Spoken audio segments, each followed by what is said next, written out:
Friends, welcome to my YouTube channel Ajay Chaurasia HLVN। जैसा कि पिछले वीडियो में आपने देखा, अध्याय 1 चैप्टर 1 जो आपका डॉक्टर हर्षरूप शर्मा की बुक का है, रिलेशन एंड फंक्शन, मैंने आपको एक्सरसाइज ए से लेकर आई तक बताया। आज मैं उसकी समरी लेकर आया हूँ, पूरे चैप्टर का रिवीजन, और फिर उसके बाद भी यदि कुछ क्वेश्चन आपके रह जाते हैं तो वो मुझसे पूछ लेना। देखिए, मैंने संबंध और फलन में सबसे पहले स्टार्ट किया था। जो पहला टॉपिक है वह था, जैसे मान लो कोई x एक इस तरह का समुच्चय दिया 1 2 3, और y एक इस तरह का समुच्चय दिया है, मान लो 2 3 4, और आपसे कोई संबंध पूछा जाएगा तो उसकी विशेष शर्तें होंगी। वो देखिए क्या, जैसे मान लो x और y दे दिया, या एक क्वेश्चन में सिर्फ एक ही दे दिया कि x बराबर 1 2 3। बहुत ध्यान से समझिएगा, एक क्वेश्चन ये दे दिया, एक मान लो क्वेश्चन ये दे दिया, और आपसे कहा जाए कि संबंध निकालिए। संबंध में जैसे r की कंडीशन दे दी, r की condition they the x such that y, और यहाँ पर कंडीशन दे दी x बराबर y। एक कंडीशन आपसे पूछ दी, बिल्कुल सब कुछ यही है कि x, ये मान लो r1 है, ये मान लो r2 है, x सच दैट, इस तरह कर दीजिएगा सच दैट, यहाँ पे x comma y such that, यहाँ पे कह दिया x is greater than y। एक r3 आपसे पूछ दिया कि x comma y such that x is less than y, और भी कंडीशन हो सकती है इन सारी। अब यही कंडीशन आपके इसमें r1 और r2 और r3, चूँकि मैं एक ही सवाल ले रहा हूँ तो इसलिए इन्हीं कंडीशन को उसमें निकालना हमको। तो सबसे पहले करना क्या होता है वो आपको समझना है। जब भी कोई संबंध निकालते हैं तो x और y का हम कार्टीशियन प्रोडक्ट करते हैं, कार्तीय गुणन। तो देखिए x और y का करेंगे तो 1 2 3 क्रॉस 2 3 4 2 3 4। अब अगर वही आपका सिर्फ एक ही एलिमेंट, अब देखिए यह बराबर लिखा है, या यहाँ पर इस तरह लिख दिया जाए x बिलोंग्स टू 1 2 3, तो इसका मतलब भी एक ही है कि x में यह अवयव हैं, या x बराबर, ऐसे ही ये y बिलोंग्स टू कर दिया जाए, x बिलोंग्स टू कर दिया जाए, तो एक ही बात है। तो अब मैंने 2 क्वेश्चन लिए हैं, दोनों में जैसे मैंने कहा कि यदि अकेला एक समुच्चय दिया हो तो x का या a का जो भी दिया हो वह इस तरह दे दिया। अब यहाँ जैसे x कॉमा y दे दिया, तो r का जो संबंध इस तरह इन्होंने पूछा। अब यहाँ पर देखिए, यहाँ चूंकि x और x ही है तो आपका x और x में ही पूछा जाएगा। कंडीशन को समझिएगा, जैसे r आपने इस तरह कार्टीशियन प्रोडक्ट किया, तो यहाँ पर आपका 1 का मल्टीप्लाई किया, देखिए 1 2 1 3 1 4, फिर करेंगे 2 2 2 3 और 2 4, फिर हम करेंगे 3 2 3 3 और 3 4। यहाँ पर चूंकि मैंने थोड़ा सा एक ही लिया है, तो यहाँ पर देखिए जब यहाँ से हम निकालेंगे संबंध तो सबसे पहले x क्रॉस x निकालेंगे। तो देखिए 1 2 3 आपका x दिया हुआ है, तो क्रॉस 1 2 3। अब यहाँ पर जब ये मान निकलेंगे तो आपके निकलेंगे 1 1 1 2 1 3 2 1 2 2 और 2 3। उसके बाद आएगा 3 1 3 2 और 3 3।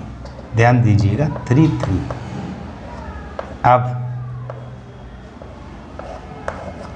यह संबंध निकल आया। अब आपको जैसे मैंने कहा इस तरह की शर्त दी होगी, जैसे यहाँ पर जो x कॉमा, यहाँ x और y अलग अलग, तो इस तरह दे दिया। अब यहाँ मतलब यह है कि जो पहला अवकलन है वह x का, दूसरा y का है। कुल मिला के ये मैंने कार्टीशियन जो आपका कार्तीय गुणन उसको निकाल लीजिएगा। उसके बाद जैसे बात करते हैं इसमें r1 की, तो r1 का मतलब क्या है, x बराबर y, पहला दूसरे के बराबर हो। तो यहाँ पर देखिएगा इसमें एक तो आपका ये 2 2 बराबर है, इसके बाद 3 3 बराबर, तो r1 का जो मान आया वो आया 2 2 और 3 3। बात करते हैं r2 की। r2 में इन्होंने कहा है कि x का मान बड़ा। अब देखो x का मान जो पहला वाला मान वो बड़ा किस में है, देखिए 3 2, केवल 3 2 है और कोई नहीं है, 3 2। ध्यान दीजिएगा, देखिए जो पहला मान है वह बड़ा होना चाहिए। R3 की बात करते हैं। R3 में देखिएगा x का मान छोटा है, तो देखिए 1 2 1 3 ये आ रहा है 1 2 1 3 1 4। उसके बाद देखिए यहाँ पर बराबर है, ये छोटा है ये छोटा है, इन्होंने कहा है कि बड़ा होना चाहिए, ये 3 2 तो 3 2। इतना क्लियर हुआ। देखिए प्रत्येक में ये वाला मान था, मैं निकाल रहा था R2 मैंने निकाला, x बड़ा है। अब R3 निकाल रहा हूँ, x छोटा है, तो 1 2 1 3 1 4।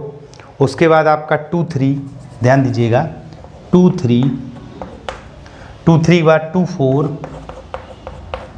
2 4 के बाद आपका ये और कोई छोटा मान नहीं है। तो कुल मिला के यहाँ से हमको यह समझना होता है, जो हम कार्तीय गुणन कर लें उसके बाद उनकी शर्तों के अनुसार हो सकता है ये कह दें x + y = 0, x मतलब भिन्न भिन्न शर्तें बन सकती हैं। तो कुल मिला के जो भी अब जैसे यहाँ पे R1 निकालते हैं, तो R1 का मतलब इन्होंने जैसे कहा है कि दोनों बराबर हों, तो इसमें देख लीजिएगा 1 1 आया, 2 2 आया और 3 3 आया, तो ये बराबर की शर्तें हो गई।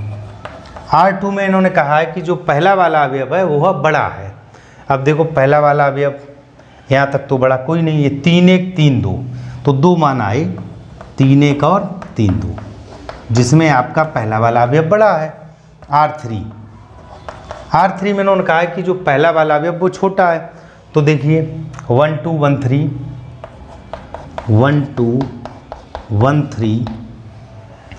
उसके बाद देखिए और कोई ये 2 3, चूँकि पहला वाला छोटा चाहिए 2 3।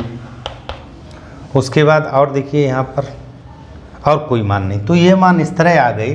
तो कहने का अर्थ ये कि जब भी कोई मुझसे एक x या y या केवल एक अकेला ऐसे a दे दिया b दे दिया, तो उसकी शर्तों पर R1 R2 R3 या R का मान पूछा जाए, तो आप सबसे पहले कार्तीय गुणनफल कर लीजिएगा। उसके बाद उनमें से उनको सेलेक्ट करिएगा जिनकी हमको आवश्यकता है।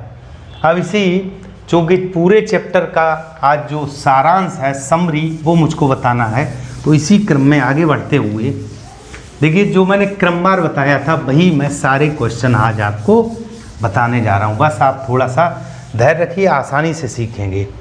अब जैसे इन्होंने आगे बात की थी स्वतुल्य, सममित और संक्रमक, तो स्वतुल्य, सममित और संक्रमक की भी बात करेंगे। जैसे मान लो इन्होंने कोई एक आपको दे दिया कि मान लो x बराबर 1 2 3 दे दिया, ध्यान से समझिएगा 1 2 3 दे दिया, ठीक है। अब 1 2 3 दे दिया और आपसे ये कह दिया एक y दे दिया, मान लो केवल 2 3 दे दिया, ठीक। आपसे उन्होंने कहा एक संबंध R इस तरह है कि x, y such that x बराबर y, ठीक है, x बराबर y, इस तरह मान लो सेट दे दिया। अब आपको यहाँ पर स्वतुल्य, सममित और संक्रमक निकालना है। यहीं से तुल्यता संबंध सीखते हैं, यहीं से प्रांत और परिसर सीखते हैं। तो देखिएगा सबसे पहला काम है, एक्चुअली वैसे तो हम डायरेक्ट भी निकाल सकते हैं, लेकिन मैंने आपको कार्तीय गुणन से बताया, तो कार्तीय गुणन करेंगे 1 2 3 का क्रॉस मल्टीप्लिकेशन 2 3 में। तो देखिए आपका जो एलिमेंट आएगा 1 2 1 3 2 2 2 3 और 3 2 और 3 3, इतना आपको समझ में आ गया होगा। अब यहाँ पर ध्यान दीजिएगा, जैसे इन्होंने बात कही है कि x = y, x बराबर y की अगर बात कही है, तो मुझको यहाँ से जो r का मान मिलेगा वह मिलेगा जिसमें यह बराबर हो। तो देखिएगा 2 2 और 3 3, 2 2 और 3 3 की बात आई, 2 2 और 3 3 की। तो इस तरह तो हम ये निकाल सकते हैं कि हमारा कोई भी संबंध इस तरह दिया हो और उसमें ये बराबर वाली बात कही जाए, तो हम आसानी से निकाल सकते हैं। अब बात आती है स्वतुल्य, सममित और संक्रमक। तो हम जैसे मान लें कोई एक संबंध है इस तरह का, और इसी में एक बात और, जैसे हमारा ये जो r का मान आया है वह आया है कि जो रिजल्टेंट इन्होंने x बराबर y पूछा वो निकल के आया है। तो यहाँ पर अगर बात करें प्रांत की, तो इसका प्रांत हो गया, जो पहले एलिमेंट होते हैं वो प्रांत हो गए, और परिसर जो दूसरा एलिमेंट होता है वो आपका परसर हो गया। परसर भी 2 3 हो गया। तो यहाँ से बात समझना, एक्स वाई कुछ और होगा, उनका संबंध किस तरह का है वह बात यहाँ पर दी होगी। तो मुझे कार्तीशियन प्रोडक्ट करके, कार्तीय गुणन करके उनकी शर्त के अनुसार मान निकालने हैं, और प्रांत पहला वाला अवयव होता है और परिसर दूसरा वाला अवयव होता है। अब बात आती है स्वतुल्य, सममित और संक्रमक। तो इसके लिए मैं एक सिंपल सा उदाहरण लेता हूँ। जैसे आपका x बराबर बाई ले लेते हैं, x बराबर बाई, ठीक है, एक एग्जाम्पल ले लिया। यहाँ से स्वतुल्य और सममित संक्रमक समझ में आएगा। तो x बराबर बाई, अब जैसे स्वतुल्य संबंध है, स्वतुल्य का मतलब होता तुलनात्मक रूप से वह स्वयं से बराबर हो। तो देखिए जब x का बराबर बाई, इसका मतलब x का संबंध बाई से है। हम दोनों को एक जैसा रख दें, तो x बराबर x लिख लो या y बराबर y लिख लो। तो देखिए x बराबर y में यह एम्प्लाइज करता है कि x का संबंध y से है। अब देखिए x बराबर x, चूँकि दोनों मैंने बराबर रखे, इसका मतलब ये हो गया, इट एम्प्लाइज कि x का संबंध x से है या y का संबंध y से। दो में से कोई एक बात लिख लीजिएगा। तो जब x का चूँकि बराबर है, इक्वलिटी लगी हुई है, तो जब बराबर का संबंध है तो वह संबंध स्वतुल्य है। बहुत ध्यान समझना, स्वतुल्य है। अब ये हो गया आपका, मान लो फर्स्ट पार्ट। सेकंड पार्ट मतलब इसी में हम सेकंड निकालते हैं। तो देखिएगा यदि x बराबर y है तो इट इम्प्लाइज x का संबंध y से है। इसी को हम लिख सकते हैं y बराबर x बराबर y है तो y बराबर x लिख सकते हैं। तो इट इम्प्लाइज कि y का संबंध x से है, और जब राम का जो श्याम से संबंध है वैसा ही संबंध अगर श्याम का राम से आ जाए तो यह फंक्शन हो जाता है सममित। ठीक है, बात करते हैं तीसरी बात में, अगर x बराबर y तो इट इम्प्लाइज, यह बता रहा मुझको कि x का संबंध y से है। एक दूसरी बात मैंने मान ली y बराबर z के, यह मानी जाती है। तो इसका मतलब इट इम्प्लाइज y का संबंध z से है। तो देखिए चूंकि तीनों बराबर, तो इसका मतलब क्या हो गया, x बराबर y, y बराबर z, तो x बराबर z। इट इम्प्लाइज x का संबंध z से वैसा ही है जैसा y से है। तो अर्थात ये क्या हो गया, संक्रमक हो गया।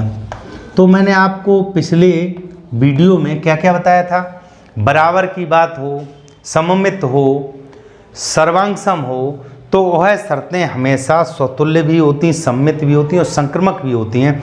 तो इस संबंध को जब ये तीनों कंडीशन फॉलो करे तो यह संबंध हमारा कहलाता है तुल्यता संबंध। बहुत ही सिंपल चीज़ें हैं। अभी मैं कुछ क्वेश्चन और आपको आगे कराऊंगा जिसमें स्वतुल्य, सम्मित और संक्रमक आपका निकल कर आएगा। ध्यान दीजिएगा, एक क्वेश्चन मैं ले रहा हूँ, जैसे मैंने आपके लिए कुछ समरी में कुछ क्वेश्चन तैयार कर रखे हैं कि आपको इस तरह का यदि बताया जाए तो बहुत अच्छे से क्लियर हो जाएगा। एक क्वेश्चन मैं ले रहा हूँ जिसमें इन्होंने ये कहा है कि पूर्णांकों के लिए, जैसे पूर्णांकों के लिए, यह क्वेश्चन कई बार आया, मैं केवल समरी लिख रहा हूँ। पूर्णांकों के लिए a माइनस बी, पूर्णांकों के लिए a माइनस बी 3 का गुणज है, 3 का गुणज है, इस तरह का है। ध्यान से समझिएगा, कोई भी पूर्णांक है, जैसे यहाँ शब्द लिख दिया पूर्णांकों के लिए। अब भाषा को पूर्णांकों के लिए, ध्यान से समझिएगा, पूर्णांकों के लिए जैसे इस तरह ये संबंध यदि लिखा होगा, तो जैसे इन्होंने कहा r बराबर a comma B such that a minus B 3 का गुणज है, इस तरह लिखा होगा। गुणज है, बहुत ही महत्वपूर्ण सवाल है। इस तरह लिखा 3 का गुणज है।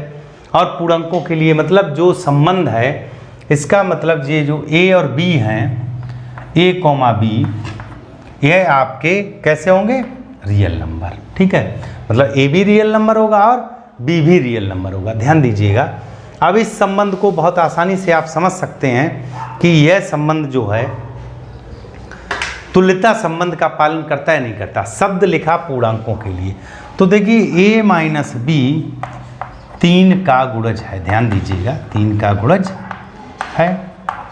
अब अगर a माइनस बी तो इसका मतलब इट इम्प्लाइज a का संबंध b से है। अब जब स्वतुल्य की बात करते हैं, सबसे नंबर 1 पे हम स्वतुल्य की बात करते हैं, तो इसका मतलब हम a बराबर a रख दें, तो इसका मतलब a माइनस ए आपका 0 हो गया। देखिए 0 किसी का भी गुणज हो सकता, 3 का, 4 का, 5 का, तो 0 जब आया इसका मतलब मैंने जो a का a से संबंध बनाया उसमें यह 3 का गुणज है, अतः यह संबंध स्वतुल्य है, स्वतुल्य है। सेकंड बात करते हैं, चूंकि a माइनस बी 3 का गुणज है, 3 का गुणज, इसका मतलब यह है कि a का संबंध b से है। मैंने इसमें माइनस कॉमन ले लिया तो b माइनस ए हो गया। अब b माइनस ए का मतलब क्या हो गया, b का संबंध a से है। अब ध्यान दीजिएगा चूंकि वैल्यू नेगेटिव है, लेकिन पूर्णांक शब्द लिखा है तो धन में भी होगा और ऋण में भी होगा। यहीं पर प्राकृतिक संख्या होती तो यह संबंध सममित नहीं होता, क्योंकि सममित में इसमें नेचुरल नंबर में हम माइनस में नहीं जाते। तो देखिए यह बात हमको बता रहा है e का संबंध b से है और यह बात बता रहा b का संबंध a से है। चूंकि यह मान प्लस में आएगा, यह माइनस में आएगा, लेकिन गुणज है। जब गुणज है तो इसका मतलब क्या हुआ कि यह संबंध सममित भी है। कैसा संबंध है, सममित है। तीसरी बात में यदि a माइनस बी 3 का गुणज है, ध्यान से समझना 3 का गुणज है, तो इसका मतलब इट इम्प्लाइज a का संबंध b से इस तरह का है कि वो 3 का गुणज है। हम एक कंडीशन मानते हैं b माइनस सी 3 का गुणज है, तो b माइनस सी भी जब 3 का गुणज है, इसका मतलब a माइनस बी बाई, जैसे 3 का गुणज है इसका मतलब 3 से डिवाइजेबल है, प्लस b माइनस सी भी 3 से डिवाइजेबल, दोनों को जोड़ दीजिएगा तो आपका b से b कट जाएगा तो a माइनस सी 3। इसका मतलब a माइनस सी भी 3 से विभाज्य है, यानी कि 3 का गुणज है। गुणज मतलब उससे कट जाएगा, तो यह संबंध कैसा है, संक्रमक भी है। अब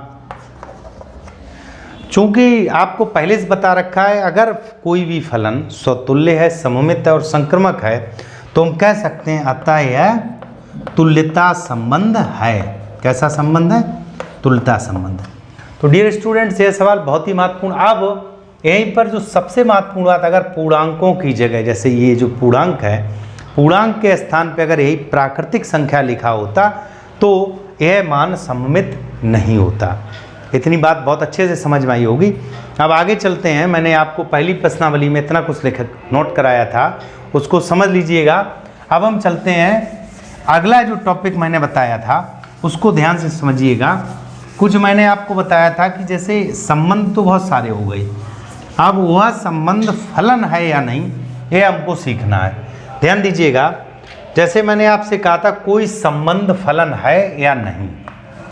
संबंध तो आपका सबसे निकल आया, संबंध फलन है या नहीं, फलन है या नहीं।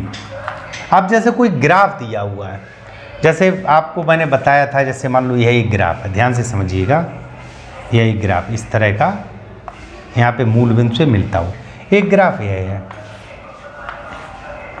एक ग्राफ मान लो ये है इस तरह का, ये मैं सारे आपको बता चुका हूँ। एक ग्राफ मान लो ये इस तरह का है, ठीक है।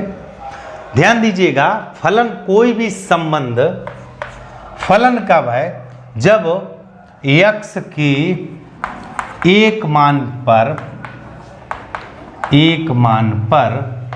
y का भी एक मान प्राप्त हो, एक मान प्राप्त हो। ध्यान दीजिएगा, जैसे हम इसकी बात करें, जैसे मान लो x बराबर सपोज करो यहाँ पे 3 है, थोड़ी देर के लिए सपोज कर लो, तो x बराबर 3 ये लाइन हो गई, तो यहाँ पर y का एक ही तो मान आएगा, तो ये फलन है, ये फलन है। यहाँ पर अगर हम x बराबर मान लो 3, 4, 5 ए ले लो एज यू लाइक, कुछ भी ले लो, मैंने ले लिया जैसे x बराबर 3 यहाँ पे ले लिया, जरूरी नहीं 3 मानिएगा, 1 2 3 ABCD कुछ भी मान लीजिएगा, मतलब एक। तो यहाँ पर देखिए y के 2 मान आ रहे हैं, तो यह फलन नहीं है, बिल्कुल सिंपल सा, और कुछ है ही नहीं। यहाँ पर देखिएगा, यहाँ पर जो भी मैंने x का कोई एक मान लिया, सपोज करो x बराबर a मान लिया, तो यहाँ देखिए एक ही तो जगह काट रहा है, तो इसका मतलब यह फलन है। अब बात करते हैं यहाँ पर, जैसे मैंने कोई x का मान ABCD कुछ ले लिया और यहाँ पर देख रहे हैं कि y के 2 मान मिल रहे हैं, इसका मतलब यह फलन नहीं है। तो जो अगली एक्सरसाइज में आपने सीखा था कि कोई भी ग्राफ को देखकर आप यह जान सकते हो वह फलन है या नहीं, तो सिंपल सी बात, x के एक मान पर y का एक मान यदि प्राप्त हो रहा है तो वह संबंध फलन है और नहीं तो नहीं है। अब देखिए, अब अगले टॉपिक में, अगली एक्सरसाइज में मैंने आपको यह बताया था कि कोई भी फलन यह दिया हुआ है, क्या वो एकैकी है, बहुएकैकी है या आच्छादक है, अंतःक्षेपी है, तो उसके लिए मैंने आपको सिंपल सा बताया। सबसे पहले जैसे कोई भी फलन मान लो f(x) दिया हुआ है, फलन f(x) दिया हुआ है, अब f(x) का मान जैसे सपोज करो ax + b दिया है।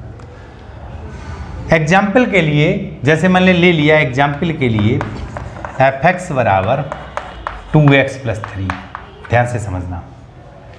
एक मान लो f(x) बराबर इस तरह का फंक्शन दे दिया जैसे ax² + b, अच्छा प्लस माइनस कुछ भी हो सकता है, ठीक है। अब यहाँ पर जैसे मैंने एक कोई फंक्शन ले लिया एग्जाम्पल के लिए, जैसे f(x) बराबर 2x² - 3 ले लिया, ठीक है। अब ध्यान दीजिएगा, जरूरी नहीं 2 ले लो, यहाँ और कुछ ले लो, हम 4 ले लेते हैं, नहीं तो आपको एक ही जैसा ले लिया। मैंने 2 एग्जाम्पल लिखे। अब आपको क्या करना, जब भी संबंध में हमसे पूछा जाए एकैकी, क्या पूछा जाए एकैकी, इसको इंग्लिश में कहते हैं 1-1। संबंध हमारा एकैकी है या नहीं है, 1-1 है या नहीं है, तो उसके लिए बिल्कुल सिंपल, आप f(x1) निकाल लो, तो f(x1) हो गया 2x1 + 3, f(x2) निकाल लो तो यह हो गया 2x2 + 3। क्लियर। यहाँ पर देखिए f(x1) निकाला मैंने तो यह हो गया 4x1² + 3, यहाँ पे f(x2) निकाला तो आपका हो गया 4x2² + 3, ठीक है। फिर आपको f(x1) बराबर f(x2) रखना है, f(x1) बराबर f(x2), यहाँ पर भी रख दीजिएगा f(x1) बराबर f(x2) रख दीजिएगा। तो यह आपका हो गया 2x1 + 3 = 2x2 + 3, 3 से 3 कट जाएगा, 2 से 2 कट जाएगा, कुल मिला के x1 बराबर x2 आ गया, x1 बराबर x2 आ गया। अब यह संबंध कैसा है, एकैकी, एकैकी है, 1-1 है। आप ध्यान दीजिएगा, यहाँ पर मैंने रखा 4x1² = 4, चलो पहले पूरा लिखे दे रहे हैं, -3 है तो -3 लिखे दे रहे हैं, -3 -3 4x2² -3 -3 कट जाएगा, 4 x1² = x2²। तो यहाँ से x1 = ± x2 आया, इस बात को थोड़ा सा ध्यान दीजिएगा, x1 बराबर ± x2 आया। अभी ये फलन एकैकी नहीं। अब हम देखते हैं उस सवाल में, उस क्वेश्चन में शर्त क्या दी है। जैसे मान लो ये दे दिया FR2R, मतलब वास्तविक से वास्तविक, या शर्त दे दी FN2N, नेचुरल नंबर से नेचुरल नंबर। तो यहाँ पर देखिए आपका वास्तविक होगा तब भी x1 से x2 बराबर है, और काल्पनिक अगर होगा तब भी x1 से x2 बराबर है। ध्यान दीजिएगा, यहाँ पर बात करते हैं आप, अगर आपकी शर्त दी है ये है कि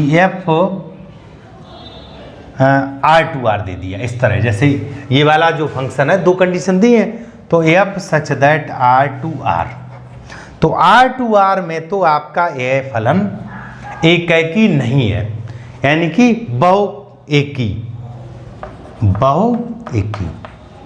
यानी कि इसको मैनी वन कहते हैं। क्या कहते हैं? Many one. ध्यान दीजिएगा। लेकिन अगर इसी क्वेश्चन में शर्त दी हो, देखिए ये बात हो गई हमारी FR2R के लिए, क्योंकि रियल नंबर में ऋण धन दोनों होंगे। लेकिन अगर इसी क्वेश्चन में दे दिया हो FN2N, इसका मतलब नेचुरल नंबर दिया हो, जब नेचुरल नंबर दिया हो तो यहाँ निगेटिव ले नहीं सकते हैं, तो x1 बराबर x2, तो यह फलन एकैकी है। बहुत ध्यान से समझिएगा इन बातों को। जैसे यहाँ पर चूंकि रियल नंबर या नेचुरल नंबर चूंकि एक घात है, कोई फर्क नहीं, x1 बराबर x2 आ रहा है, पर यही सवाल में जब दो घात क्वेश्चन है तो दो घात क्वेश्चन में x1 बराबर प्लस माइनस x2 आया। बट अगर शर्त दी है f सच दैट R2R, यानी कि रियल नंबर से रियल नंबर, वास्तविक से वास्तविक, तो हम प्लस माइनस दोनों लेंगे, तो x1 पर दो मान आ रहे हैं प्लस और माइनस में, तो यह फलन एकैकी नहीं है, मैनी वन है। लेकिन अगर यही संबंध दिया हो fn2n, प्राकृतिक संख्याओं का समुच्चय दिया हो, तब माइनस ले नहीं सकते हैं, तो यही फलन, देखिए सब कुछ वही है, लेकिन शर्त इसकी शर्त को देखकर बदल गई, अब यह फलन एकैकी हो गया। तो आपको यहाँ से यह क्लियर हुआ कि फंक्शन में जब fx1 बराबर fx2 रखते हैं और यदि हमको x1 बराबर x2 आ जाए तो हम कह देते हैं फलन 1 है, जो फंक्शन है वो 1 है, यानी कि एकैकी है। और अगर 1 को सेटिस्फाइड नहीं करता है तो हम कह देंगे मैनी वन है, बहु एकैकी। अब बात करते हैं आच्छादक और अंतःक्षेपी की, फिर दोनों को साथ लेकर चलते हैं। पहले हम बिल्कुल सिंपल सा क्वेश्चन लेते हैं, आच्छादक और अंतःक्षेपी। अब आच्छादक को और अंतःक्षेपी को समझना है तो सबसे पहले थोड़ा सा डायग्राम समझ लीजिएगा। जैसे अभी मैंने आपको बताया 1 और मैनी वन, तो जैसे कोई फंक्शन यहाँ पे रहा होगा, अब यहाँ पर कोई अवयव रहे होंगे, बहुत ध्यान से समझिएगा, यहाँ पर भी कोई अवयव रहे होंगे, तो अगर इसका एक से एक अवयव का मिलान है और इधर कोई नहीं बच रहा है तो ये आपका 1 हो गया। इसी प्रक्रिया में थोड़ा आगे बढ़ेंगे। और अगर मान लो हो सकता है दो अवयवों का संबंध इधर वाले किसी से, जैसे मान लो 2 का किसी एक से आ गया, इस एक का इस तरह आ गया, कोई कंडीशन ऐसी रही होगी, तो यहाँ पर देखिए तो ये आपका मैनी वन हो गया, मैनी वन। अब यहीं पर बात करते हैं आच्छादक और अंतःक्षेपी की। तो आच्छादक में क्या होता है, जब इधर के देखिए आच्छादक और अंतःक्षेपी, आच्छादक इसको इंग्लिश में ऑन टू कहते हैं, ऑन टू। जब आच्छादक की बात होती है और इधर एक अंतःक्षेपी, अंतःक्षेपी, अब ये होता है इनटू। ध्यान दीजिएगा, आच्छादक और अंतःक्षेपी इनको भी थोड़ा सा समझ लीजिएगा। फंक्शन तो आपका 1 या मैनी वन हो सकता है, लेकिन अब वह आच्छादक या अंतःक्षेपी, तो देखिए अगर इधर के सारे अवयव इधर को, यानी कि इधर के प्रत्येक अवयव का प्रतिबिंब इधर रखा है, इस तरह या इस तरह, जैसे मान लो ये 2 अवयवों का हो गया, जो ऊपर शर्त दी है मैंने इसी तरह बना दिया, तो यहाँ पर देख रहे हैं आप एक भी अवयव शेष नहीं बच रहा है।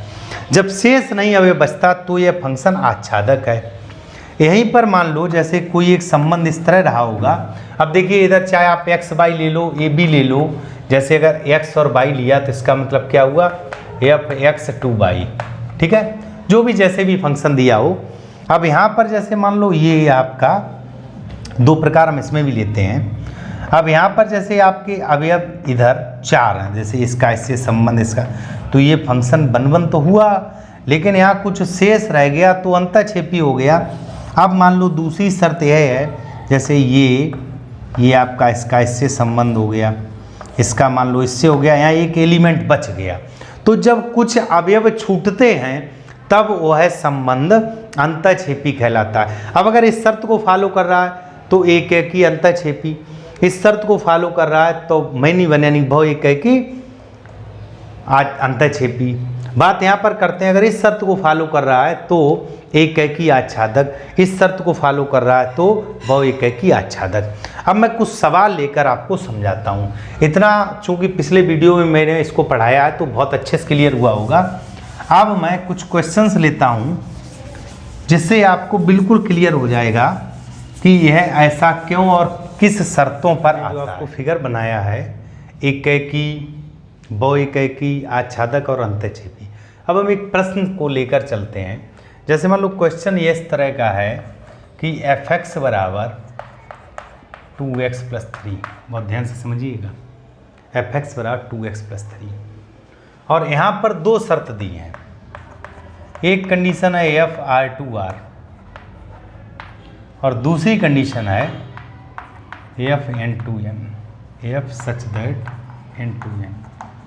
इस बात को अगर आप स्पष्टता समझ लेंगे तो आप आसानी से तो देखो समस्या आती है आच्छादक और अंतःक्षेपी निकालने में। देखिए जब हम वन निकालेंगे एक की तो सीधा सा देखिए एफ एक्स वन बराबर आपका हो गया 2x1 + 3 और एफ एक्स टू आपका हो गया 2x2 + 3।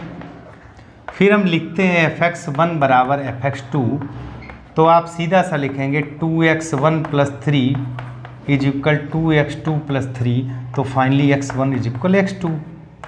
तो अब ये x1 x2 चाहे आपका रियल टू रियल है चाहे नेचुरल टू नेचुरल है, तो यह फंक्शन यह तो क्लियर हो गया कि एक ही है, मतलब वन है।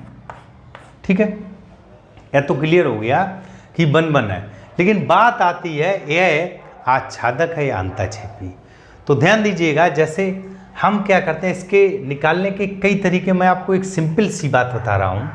जैसे मैंने मान लो x का मान 1 2 3 लिया, x का मान 1 2 3 लिया, ठीक है। तो इधर जो fx का मान यानी कि जो y कह लो या fx कह लो, जब मैं यहाँ 1 लिखूँगा तो आपका 5 आएगा, जब यहाँ 2 लिखूँगा तो 7 आएगा, और जब यहाँ 3 लिखूँगा तो 9 आएगा। इतने में तो कोई समस्या नहीं। देखो वन है, एक का एक से, ये पहले ही हम डिक्लेयर कर चुके हैं। अब बात आती है कि यहाँ जो पद छूट रहे हैं, जैसे 1 2 3 4 छूट गया, 5 और 7 के बीच में 6 छूट गया, 6 7 के बाद 8 छूट गया। तो यह पद निकालने के लिए जैसे मान लो यहाँ पे हमको 6 लाना है, यहाँ पे हमको जैसे मान लो 8 लाना है। इस बात को केवल समझना, लिखना नहीं। अब 6 किस तरह आएगा देखो, जैसे आपका 2x + 3 = 6 अगर आ जाए तो यहाँ से 2x = क्या आएगा 6/3, 6 - 3, तो आपका x = आ जाएगा 3/2। ध्यान देना। अब अगर 6 हम लाएं तो यहाँ पर x का मान 3/2 रखें। इसका मतलब अगर यह फलन अब 3/2 एक राशि रियल नंबर तो है लेकिन नेचुरल नंबर नहीं है। तो बिल्कुल सिंपल, आपको एक कुछ लिखना नहीं, केवल समझाने के लिए कि यदि हम यह फंक्शन R2R में है, वास्तविक से वास्तविक में है, तो वास्तविक मैंने कोई सा मान ले लिया, जैसे मान लो x का मान 3/2 भी ले सकते हैं, चूंकि यह भी वास्तविक, 3/2 लेंगे तो 6 आ जाएगा, आगे और कोई मान लेंगे तो 8 आ जाएगा, यानी कि कोई मान छूटेगा नहीं। जब छूटेगा नहीं तो इसका मतलब क्या हुआ, x के प्रत्येक मान पर fx का कोई ना कोई मान प्राप्त होगा और वह वास्तविक होगा। तो यह फलन R2R पर आच्छादक है, ध्यान से समझिएगा, R2R पर आच्छादक है। लेकिन बात अगर n2n की करें तो देखिए यहाँ पर हम चूंकि इस मान को भी हम सिर्फ नेचुरल नंबर रख सकते हैं और इधर भी जो मान आए वह सदैव नेचुरल नंबर आए। यहाँ पर देखिए अगर हम 6 लाने की कोशिश करें तो x का मान मुझको 3/2 रखना पड़ेगा, और 3/2 हम रख नहीं सकते क्योंकि इनकी शर्त कह रही है नेचुरल नंबर है।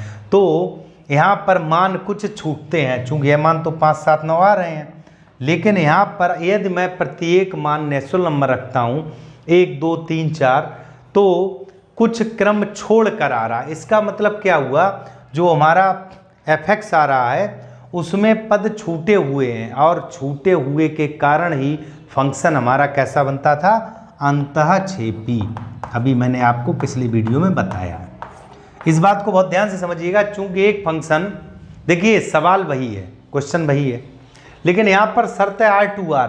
तो R2R में आप x का कोई मान ले लें, परमेय संख्या के रूप में ले लें, वास्तविक ले लें, चूंकि जब R2R है तो माइनस में ले लें, प्लस में ले लें, परमेय संख्या ले लें, तो यह भी मान कुछ ना कुछ आएगा। लेकिन जब बात n2n की नेचुरल टू नेचुरल है तो यहाँ पर मुझे नेचुरल नंबर ही लेना है और इधर नेचुरल नंबर ही आना चाहिए और कोई पद छूटना नहीं चाहिए। यहाँ पर छूट रहे हैं, जबकि यहाँ नहीं छूट रहे हैं, क्योंकि यहाँ हम 3/2 रख के 6 भी ला सकते हैं। ऐसे ही सारे मान ला सकते हैं, कुछ ना कुछ वैल्यू रख के, चूँकि यहाँ रियल टू रियल है, लेकिन यहाँ नेचुरल टू नेचुरल है, तो नेचुरल नंबर लाने पर कुछ ना कुछ छूट रहा है, और जैसे ही कोई अवयव छूटते हैं तो ये हमारी परिभाषा कहती हुए फंक्शन आच्छादक ना होकर अंतःक्षेपी होता है। तो इतनी बात डियर स्टूडेंट्स बहुत अच्छे से समझ में आई होगी। और यहीं पर यदि x1 बराबर x2 ना होता तो यही फंक्शन आपका बहुएकाकी होता। मैं एक दूसरे प्रश्न को और लेकर चलता हूँ। दूसरे प्रश्न को और देखिएगा, बहुत ही सरल क्वेश्चन यहाँ पर। हाँ, तो डियर स्टूडेंट्स अब मैं अगला क्वेश्चन जैसे ले रहा हूँ, दूसरा क्वेश्चन f(x) बराबर मान लो x² + 2 है, ध्यान से समझिएगा, और शर्तें वही दो हैं, एक f(r2r) है और एक सेकंड कंडीशन हमारी है f(n2n) नेचुरल टू नेचुरल। ठीक है। और डियर स्टूडेंट्स जैसा कि आप जान रहे हैं, मैं प्रतिदिन आपको डॉक्टर हर्षरूप शर्मा की बुक का अगली एक्सरसाइज लगा रहा हूँ, उसके सवाल लगा रहा हूँ। आज इस वीडियो में समरी पूरे पहले अध्याय की डाल रहा हूँ।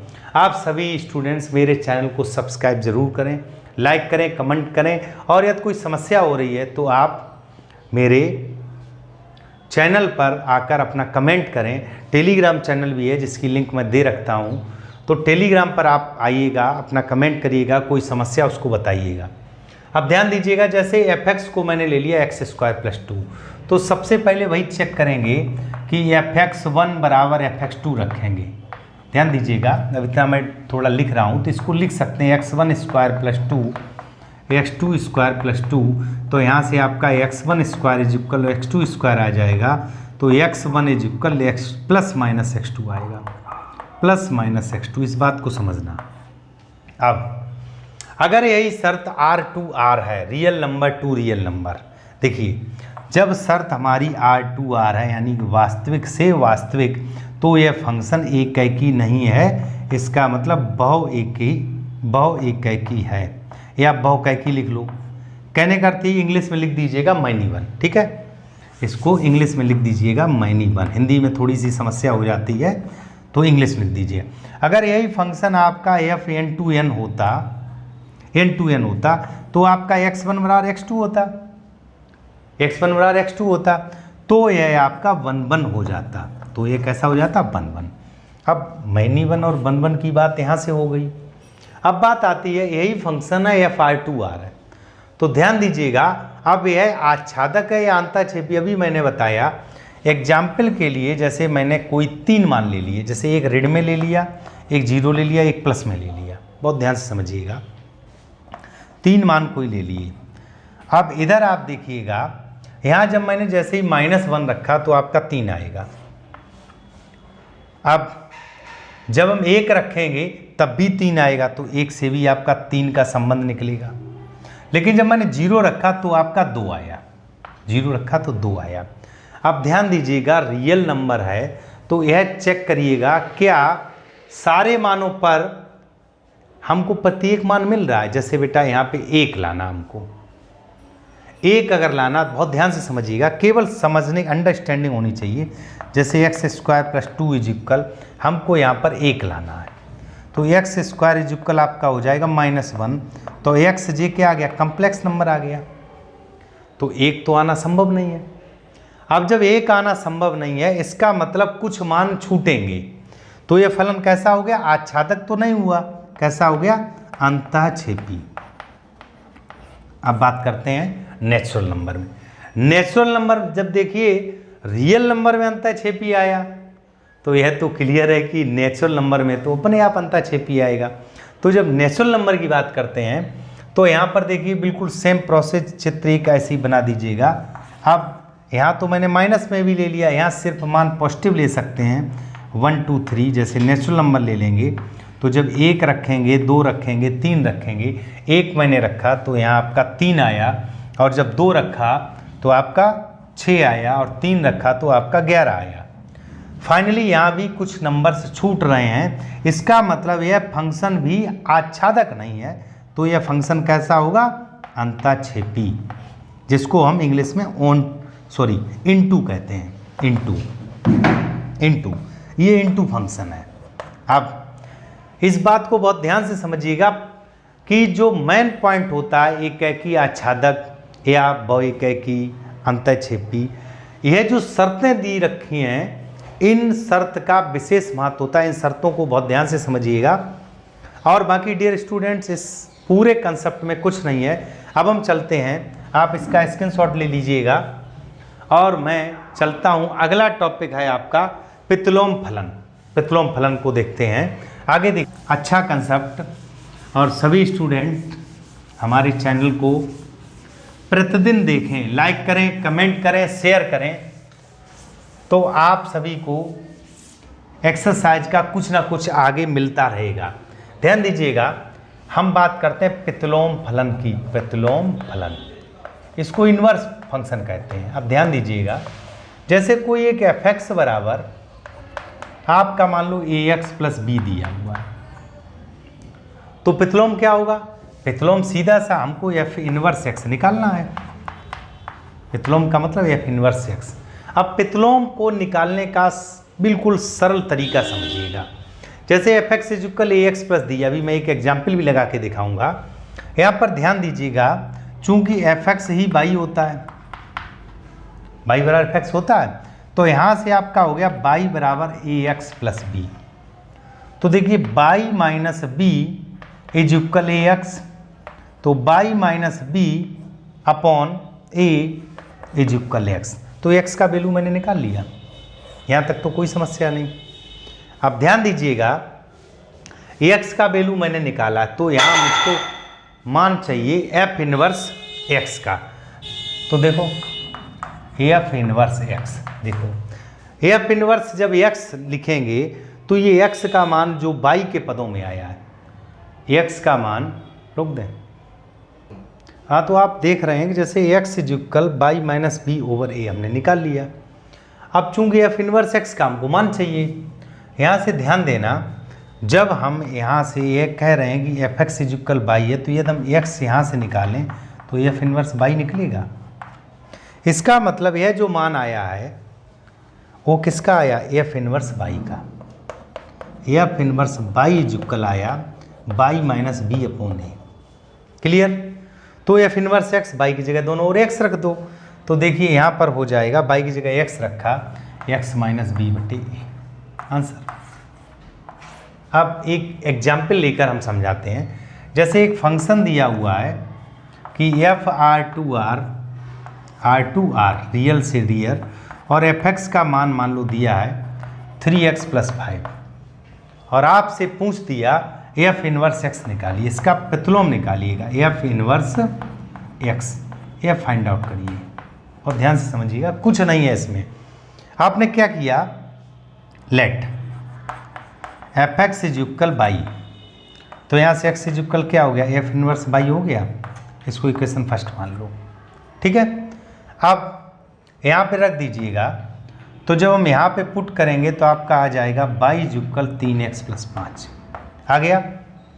तो y माइनस 5 बराबर 3x आ गया, तो y माइनस 5/3 = x आ गया। पुट इन इक्वेशन फर्स्ट, समीकरण 1 में रखने पर, अब 1 में रख दीजिएगा। जब मैं 1 में पुट कर दूंगा तो देखिए x की जगह यह मान रखिएगा y minus 5/3 = f inverse y। अब जब f इनवर्स y आ गया तो यहाँ ध्यान दीजिएगा, दोनों ओर क्या है? y। अब जब दोनों ओर x रख दो तो इसका मतलब क्या हो गया कि f इनवर्स x = दोनों ओर x रख दो तो x माइनस 5/3 आंसर।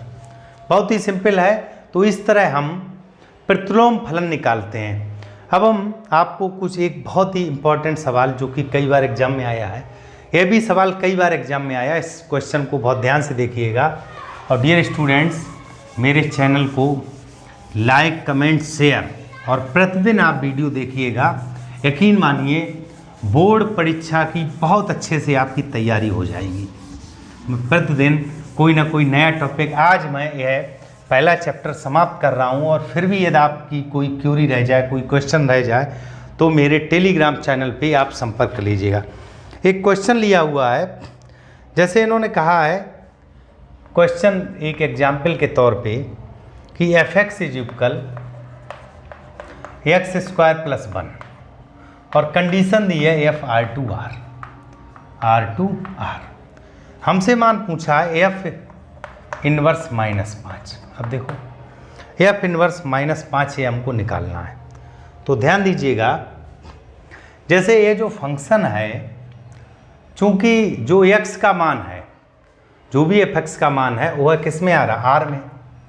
तुमको यही लिखना है कि एफ R2R जो कंडीशन है, तो हम यहाँ से लिखेंगे एफ एक्स बराबर एक्स स्क्वायर प्लस 1 और एफ R2R, ये हमारी कंडीशन है। ध्यान से समझिएगा, मुझे एफ इनवर्स 5 चाहिए, मुझे एफ इनवर्स 5 चाहिए। तो यहाँ पर देखिए शर्त इस तरह लिख दीजिएगा एक्स R2R। एक मिनट कट करो, ससुर भाभी काटो, आज पहला चैप्टर खत्म। अभी मैंने जो आपको फिगर बनाया है एकेकी, बहुएकेकी, आच्छादक और अंतःक्षेपी। अब हम एक प्रश्न को लेकर चलते हैं। जैसे मान लो क्वेश्चन ये इस तरह का है कि एफ एक्स बराबर 2x प्लस 3, बहुत ध्यान से समझिएगा, एफ एक्स बराबर 2x प्लस 3 और यहाँ पर दो शर्त दी हैं। एक कंडीशन है एफ R2R और दूसरी कंडीशन है F N2N, F such that N2N। इस बात को अगर आप स्पष्टता समझ लेंगे तो आप आसानी से तो देखो समस्या आती है आच्छादक और अंतःक्षेपी निकालने में। देखिए जब हम 1 निकालेंगे एकेकी, तो सीधा सा देखिए एफ एक्स 1 बराबर आपका हो गया 2x1 प्लस 3 और एफ एक्स 2 आपका हो गया 2x2 प्लस 3। फिर हम लिखते हैं एफ एक्स 1 बराबर एफ एक्स 2, तो आप सीधा सा लिखेंगे 2x1 plus 3 is equal 2x2 plus 3। तो finally x1 is equal x2। तो अब ये x1 x2 चाहे आपका रियल टू रियल है चाहे नेचुरल टू नेचुरल है, तो यह फंक्शन यह तो क्लियर हो गया कि एकेकी है, मतलब 1 है। ठीक है, यह तो क्लियर हो गया कि 1 है। लेकिन बात आती है यह आच्छादक है या अंतःक्षेपी। तो ध्यान दीजिएगा, जैसे हम क्या करते हैं, इसके निकालने के कई तरीके। मैं आपको एक सिंपल सी बात बता रहा हूँ। जैसे मैंने मान लो x का मान 1 2 3 लिया, x का मान 1 2 3 लिया, ठीक है। तो इधर जो एफ एक्स का मान यानी कि जो y कह लो या एफ एक्स कह लो, जब मैं यहाँ 1 लिखूँगा तो आपका 5 आएगा, जब यहाँ 2 लिखूँगा तो 7 आएगा और जब यहाँ 3 लिखूँगा तो 9 आएगा। इतने में तो कोई समस्या नहीं। देखो 1 है, 1 का 1 से, ये पहले ही हम डिक्लेयर कर चुके हैं। अब बात आती है कि यहाँ जो पद छूट रहे हैं, पद छूट रहे हैं, जैसे 1 2 3 4 छूट गया, 5 और 7 के बीच में 6 छूट गया, 6 7 के बाद 8 छूट गया। तो यह पद निकालने के लिए जैसे मान लो यहाँ पे हमको 6 लाना है, यहाँ पे हमको जैसे मान लो 8 लाना है। इस बात को केवल समझना, लिखना नहीं। अब 6 किस तरह आएगा, देखो जैसे आपका 2x प्लस 3 इज इक्वल 6 अगर आ जाए, तो यहाँ से 2x इज इक्वल क्या आएगा 6/3, ओ सॉरी 6 - 3, तो आपका x इज इक्वल आ जाएगा 3/2। ध्यान देना। अब अगर 6 हम लाएं तो यहाँ पर x का मान 3/2 रखें। इसका मतलब अगर यह फलन अब 3/2 एक राशि रियल नंबर तो है लेकिन नेचुरल नंबर नहीं है। तो बिल्कुल सिंपल, आपको कुछ लिखना नहीं, केवल समझाने के लिए कि यदि हम यह फंक्शन R2R में है, वास्तविक से वास्तविक में है, तो वास्तविक मैंने कोई सा मान ले लिया, जैसे मान लो x का मान 3/2 भी ले सकते हैं, चूंकि यह भी वास्तविक, 3/2 लेंगे तो 6 आ जाएगा, आगे और कोई मान लेंगे तो 8 आ जाएगा, यानी कि कोई मान छूटेगा नहीं। जब छूटेगा नहीं तो इसका मतलब क्या हुआ, x के प्रत्येक मान पर f(x) का कोई ना कोई मान प्राप्त होगा और वह वास्तविक होगा। तो यह फलन R2R पर आच्छादक है, आच्छादक है। ध्यान से समझिएगा, R2R पर आच्छादक है। लेकिन बात अगर N2N की करें तो देखिए यहाँ पर हम चूंकि इस मान को भी हम सिर्फ नेचुरल नंबर रख सकते हैं और इधर भी जो मान आए वह सदैव नेचुरल नंबर आए। यहाँ पर देखिए अगर हम 6 लाने की कोशिश करें तो x का मान मुझको 3/2 रखना पड़ेगा और 3/2 हम रख नहीं सकते क्योंकि इनकी शर्त कह रही है नेचुरल नंबर है। तो यहाँ पर मान कुछ छूटते हैं, चूँकि यह मान तो 5, 7, 9 आ रहे हैं, लेकिन यहाँ पर यदि मैं प्रत्येक मान नेचुरल नंबर रखता हूँ 1, 2, 3, 4 तो कुछ क्रम छोड़ कर आ रहा है। इसका मतलब क्या हुआ, जो हमारा fx आ रहा है उसमें पद छूटे हुए हैं और छूटे हुए के कारण ही फंक्शन हमारा कैसा बनता था, अंतःक्षेपी। अभी मैंने आपको पिछली वीडियो में बताया। इस बात को बहुत ध्यान से समझिएगा, चूंकि एक फंक्शन, देखिए सवाल वही है, क्वेश्चन वही है, लेकिन यहाँ पर शर्त है R2R। तो R2R में आप x का कोई मान ले लें, परमेय संख्या के रूप में ले लें, वास्तविक ले लें, चूंकि जब R2R है तो माइनस में ले लें, प्लस में ले लें, परमेय संख्या ले लें, तो यह भी मान कुछ ना कुछ आएगा। लेकिन जब बात n टू n की, नेचुरल टू नेचुरल है, तो यहाँ पर मुझे नेचुरल नंबर ही लेना है और इधर नेचुरल नंबर ही आना चाहिए और कोई पद छूटना नहीं चाहिए। यहाँ पर छूट रहे हैं जबकि यहाँ नहीं छूट रहे हैं, क्योंकि यहाँ हम 3/2 रख के 6 भी ला सकते हैं। ऐसे ही सारे मान ला सकते हैं, कुछ ना कुछ वैल्यू रखे, चूंकि यहाँ रियल टू रियल है, लेकिन यहाँ नेचुरल टू नेचुरल है। तो नेचुरल नंबर लाने पर कुछ ना कुछ छूट रहा है और जैसे ही कोई अवयव छूटते हैं तो ये हमारी परिभाषा कहती हुए फंक्शन आच्छादक ना होकर अंतःक्षेपी होता है। तो इतनी बात डियर स्टूडेंट्स बहुत अच्छे से समझ में आई होगी। और यहीं पर यदि x1 = x2 ना होता तो यही फंक्शन आपका बहुएकाकी होता। मैं एक दूसरे प्रश्न को और लेकर चलता हूँ। दूसरे प्रश्न को और देखिएगा, बहुत ही सरल क्वेश्चन यहाँ पर। हाँ तो डियर स्टूडेंट्स, अब मैं अगला क्वेश्चन जैसे ले रहा हूँ, दूसरा क्वेश्चन fx बराबर मान लो x² + 2 है, ध्यान से समझिएगा। और शर्तें वही दो हैं, एक FR2R है और एक सेकंड कंडीशन हमारी है FN2N, नेचुरल टू नेचुरल। ठीक है। और डियर स्टूडेंट्स, जैसा कि आप जान रहे हैं, मैं प्रतिदिन आपको डॉक्टर हर्षरूप शर्मा की बुक का अगली एक्सरसाइज लगा रहा हूँ, उसके सवाल लगा रहा हूँ। आज इस वीडियो में समरी पूरे पहले अध्याय की डाल रहा हूँ।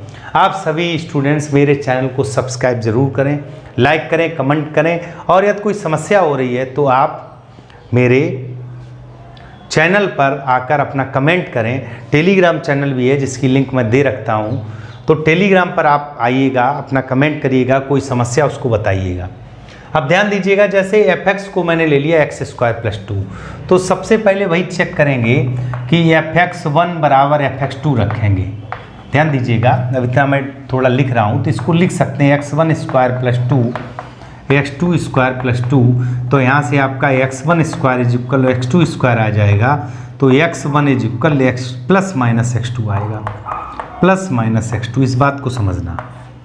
अब अगर यही शर्त R2R है, real number two real number, देखिए जब शर्त हमारी R2R है यानी वास्तविक से वास्तविक, तो यह फंक्शन एकाकी नहीं है, इसका मतलब बहुएकाकी है, या बहुएकाकी लिख लो। कहने का अर्थ इंग्लिश में लिख दीजिएगा मैनी वन। ठीक है, इसको इंग्लिश में लिख दीजिएगा मैनी वन। हिंदी में थोड़ी सी समस्या हो जाती है तो इंग्लिश में लिख दीजिए। अगर यही फंक्शन आपका FN2N होता, N2N होता, तो आपका x1 = x2 होता, x1 = x2 होता, तो यह आपका 1 हो जाता। तो ये कैसा हो जाता, 1 अब मैनी वन और 1 की बात यहाँ से हो गई। अब बात आती है, यही फंक्शन है FR2R है, तो ध्यान दीजिएगा, अब यह आच्छादक है या अंतःक्षेपी। अभी मैंने बताया एग्जाम्पल के लिए, जैसे मैंने कोई 3 मान ले लिए, जैसे एक ऋण में ले लिया, एक 0 ले लिया, एक प्लस में ले लिया। बहुत ध्यान से समझिएगा, 3 मान कोई ले लिए। अब इधर आप देखिएगा, यहाँ जब मैंने जैसे ही -1 रखा तो आपका 3 आएगा। अब जब हम 1 रखेंगे तब भी 3 आएगा, तो 1 से भी आपका 3 का संबंध निकलेगा। लेकिन जब मैंने 0 रखा तो आपका 2 आया, 0 रखा तो 2 आया। अब ध्यान दीजिएगा, रियल नंबर है तो यह चेक करिएगा क्या सारे मानों पर हमको प्रत्येक मान मिल रहा है। जैसे बेटा यहाँ पे 1 लाना, हमको 1 अगर लाना, बहुत ध्यान से समझिएगा, केवल समझने अंडरस्टैंडिंग होनी चाहिए। जैसे x square plus 2 is equal, हमको यहाँ पर 1 लाना है, तो एक्स स्क्वायर इज इक्वल आपका हो जाएगा -1। तो एक्स जे क्या आ गया, कम्प्लेक्स नंबर आ गया, तो 1 तो आना संभव नहीं है।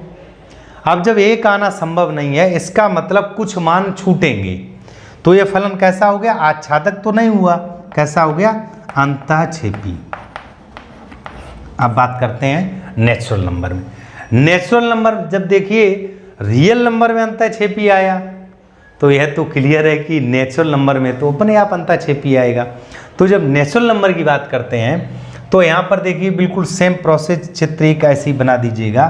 अब यहाँ तो मैंने माइनस में भी ले लिया, यहाँ सिर्फ मान पॉजिटिव ले सकते हैं, 1 2 3। जैसे नेचुरल नंबर ले लेंगे, तो जब 1 रखेंगे, 2 रखेंगे, 3 रखेंगे, 1 मैंने रखा तो यहाँ आपका 3 आया, और जब 2 रखा तो आपका 6 आया, और 3 रखा तो आपका 11 आया। फाइनली यहाँ भी कुछ नंबर्स छूट रहे हैं, इसका मतलब यह फंक्शन भी आच्छादक नहीं है, तो यह फंक्शन कैसा होगा, अंतःक्षेपी, जिसको हम इंग्लिश में इनटू कहते हैं, इनटू, ये इनटू फंक्शन है। अब इस बात को बहुत ध्यान से समझिएगा कि जो मेन पॉइंट होता है एकैकी आच्छादक या बहुएकैकी अंतःक्षेपी, यह जो शर्तें दी रखी हैं, इन शर्त का विशेष महत्व होता है। इन शर्तों को बहुत ध्यान से समझिएगा। और बाकी डियर स्टूडेंट्स, इस पूरे कंसेप्ट में कुछ नहीं है।